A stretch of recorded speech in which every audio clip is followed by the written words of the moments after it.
விட்டு போன வாழ்க்கை திரும்ப கர்த்தர் எனக்கு தருவாரா? அந்த உயர்வு எனக்கு தருவாரா? அப்போ யோபு இந்த இடத்துல ரொம்ப அழகா சொல்றாரு, இல்ல என்னுடைய தோல் முதலானவைகள் அழுகி போனாலும் நானே அவரை பார்ப்பேன். அந்நிய கண்கள் அல்ல, என் கண்கள் அவரை காணும்.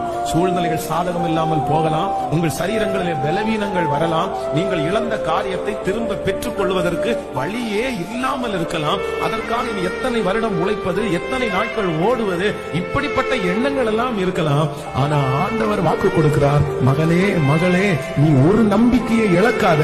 அது என்ன நம்பிக்கைன்னா, நீ இழந்ததை மீட்டு திரும்பவும் உன்னை கர்த்தர் கொண்டு வருவார். நீ இழந்ததை சகலத்தையும் கர்த்தர் உங்களுக்கு திரும்ப தருவார். சத்தமாய் ஆமென் சொல்லுவோம். இழந்த எந்த காரியமா இருந்தாலும் திரும்பவும் நம்முடைய வாழ்க்கையிலே அது வரும். விசுவாசிக்கிறீர்களா இல்லையா? நான் நம்புகிறேன், நீங்கள் இழந்த ஜெப வாழ்க்கையை ஆண்டவர் திரும்ப தரப்போகிறார்.